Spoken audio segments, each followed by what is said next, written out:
everybody. Welcome back to Record-ology. So glad you're here. Okay, today we're going to be taking another look at the Marley Stir It Up turntable. This is the 1 year later look. So if you want a full review, check out the original video. I'll put a link in the description below to that video. But sometimes I like to go back and just revisit things and let you know how they've been since I've got them. Because sometimes that's the one thing we can't answer, you know, during a regular review show is how will it hold up. So that's the purpose of this show. So the Stir It Up Marley turntable is like nothing else we've ever seen. I was kind of critical of it, and I'll tell you why in a minute. But let's just kind of go through it again. It doesn't come with a hard dust cover. Yes, okay, there's a word. It doesn't come with a rigid dust cover. It comes with this canvas kind of bag thing with a little embroidery and stuff there. Not embroidery, little ribbon sewn in and a little notch in the back so that it doesn't cover up the power and audio cables, although I don't know why you wouldn't want to cover it up. It's not like you're going to be needing them while you're playing them. Oh, I know. So you got cables connected. That way you can put the cover on without messing it up. The thing about this turntable is it was designed for two reasons: style, aka, you know, visual aesthetic, and sustainability. So it has, everything is hemp. I mean, this is like a hemp bag. They have this proprietary silicone material called Regrind, and it's like a floppy, heavy silicone material. It feels kind of gritty at the same time. It's weird. It's like smooth and gritty. And it's recycled rubber, basically, is what it is. Works good. Everything is recycled. I'm talking not only the fabrics, the plastics, I believe, are recycled, all of the aluminum pieces, and the hardware, the fixtures are good. I do like the fixtures, and I'm gonna lift this up so you guys can get a better look at some of this stuff. But like this knob here, this is the power and speed selector switch, the head shell, the tone arm. I did put a different card on there. That's an OM5E, is that what it is? It comes with a standard Audio-Technica 3600L, but I upgraded it. Actually, I needed the 3600L on something else. And then check out the side of the tone arm. It's got like this script written in the side of it, which is kind of cool. Let's see if I can get a better shot of that. Right there on the side of the tone arm. Sorry, this is really hard to do with two hands and a camera. Okay, you can kind of see it there. Counterbalance and all this stuff. So anyway, yeah, recycled materials all the way around. And you know, it's built sturdy. This is pretty heavy considering. Oops, I was doing all of that without the clip on. My main gripe of this unit was the fact that this pivot or whatever is so, it's not loose, it's actually like stiff. So you can't find a float point. So when you're trying to set the counterbalance, you know, usually you try to float the tone arm. But the problem is it was so stiff that like right now, that's pretty much the float point. And you can go up and it stays. You can go down and it stays. And it shouldn't do that. It should be actively hinged and actively moving. I'll put about 1.5 back on there. I think that's an elliptical. But yeah, I mean, that was really the big deal with that. This does have a bamboo covered plinth. And bamboo is interesting. It looks cool. It's got good sonic properties, although I have not had a material people are like, you know what? The plinth, if you have a plinth made out of XY, fill in the blank material, that's terrible. Everything is like great tonal qualities. Well, you know, bamboo, that's a great plinth material, and so is MDF, and so is acrylic, and so is, you know, hardwood. And so I would love for somebody to tell me what's a bad plinth material, because everything I've seen so far is, oh yeah, these have great resonance properties, you can't beat it. But anyway, that's there you go.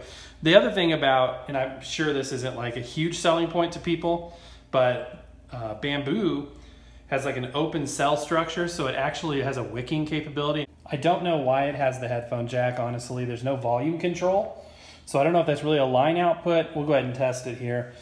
Sort of this fabric wrap around the side. There are no speakers built in. It looks like it could house speakers, but it doesn't. On the bottom, it's got these, again, that same regrind material. You can see sort of those particles and things. It's a pretty soft rubber, and it just is coiled over these springs. And it makes for a really good foot design, actually. We got to take this apart sometime. I haven't actually done that. But this bottom material is kind of like a leatherette material. It's kind of flexible. It's not completely rigid, which is really, really interesting. On the back here, you've got the outputs. It does have a built-in preamp, so you can turn that on or off.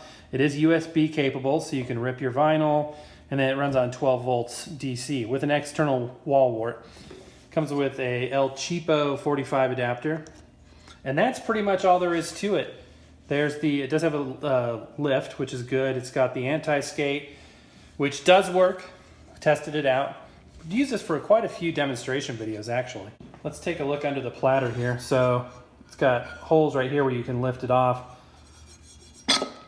And there it comes off, easy as that. Underneath the platter, it has this toothed inner rim, which is used with an optical eye setup that allows it to maintain the speed consistency, which is good. You can see the Marley logo stamped in there. It's interesting. It's not on the top there, but it's on the bottom. But okay, that's cool. It feels really solid. It's got some good weight to it. And the reason why you want a heavy platter is because of inertia. So when it gets going, things in motion like to stay in motion, especially when they're heavy. So once that gets spinning, it's going to be less susceptible to wow and flutter speed variations of the motor. It is belt driven. That belt is going to attach around the outer part of this sub platter right here. And then the motor pulley back there.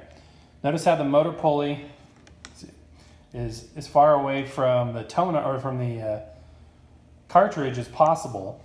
And the reason for that is this vibrates and this picks up vibration. So it's good to keep those separate. A lot of entry-level units will have them in here, which isn't ideal, but it works. There's the optical eye system. It uses that to help regulate the pressure or regulate the speed. That's really all there is to it. It's a pretty simple unit. So let me go ahead and put it back together and we'll fire it up and give it a listen. One thing that's interesting about this turntable is when you pull the cueing lever towards you, it actually raises it.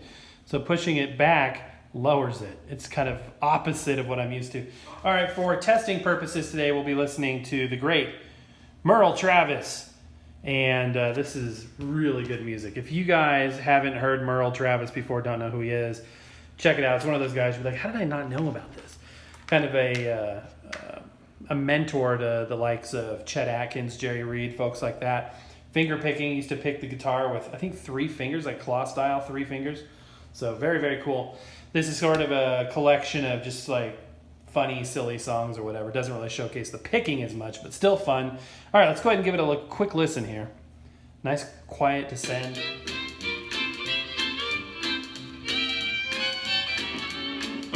And it comes up really fast, but the descend is really gentle. It's really slow.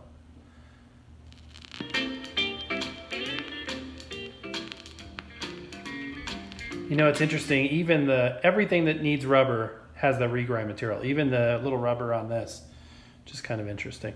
It's completely manual. It doesn't auto return any of that stuff. It's completely manual. So when you get to the end of the record, it's just going to sit there and spin in the run out groove until you lift it and bring it back. And I never have worked a day. Working and me. I love the label on these Capitol records too, by the way. They look really cool spinning. Okay, so when you reach the run out groove, here's what to expect. Nothing. It just sits there. Oh, it shuts off. Okay, it does have an auto stop. I didn't know that. We're finding it out together, guys.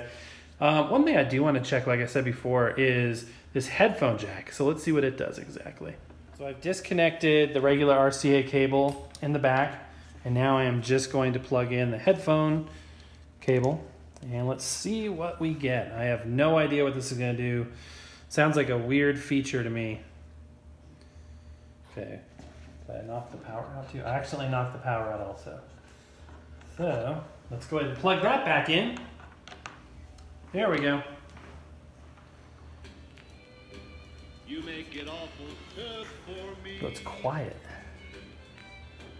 Of course, I mean it's going to be quiet if it's a headphone output compared to a line output, but there's no volume control, which is so weird. Like, I don't know why they would have that there. It's really odd. So when it's all said and done, I do like this record player. I think this is a good one, or turntable. What's the difference between a turntable and a record player? I always say if it's got built-in speakers, it's a record player. If it's requiring external speakers, then it's a turntable. And this one does require external speakers.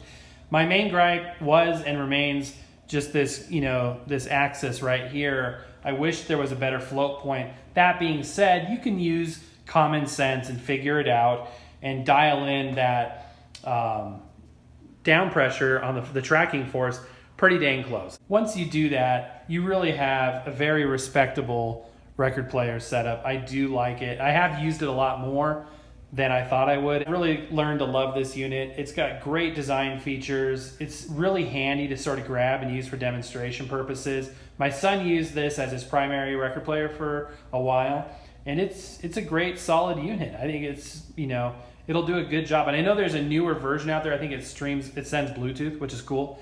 But yeah, this is a great turntable, and the price is fair, and it's a cool alternative to a lot of what else is out there. So if you want something different than what everybody else has, I would recommend this. And by the way, the original commercial, if you go on YouTube, the original commercial for this turntable is one of the coolest commercials I've ever seen. So anyway, guys, there you go. I hope you thought that was interesting.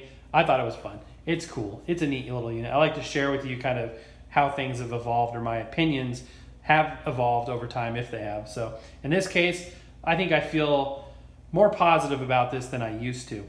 And yeah, I would recommend it. So anyway, I hope you guys thought that was interesting. If you're interested in buying this, I will put a link in the description below. But that's going to do it for today, guys. Happy record hunting. We will see you tomorrow.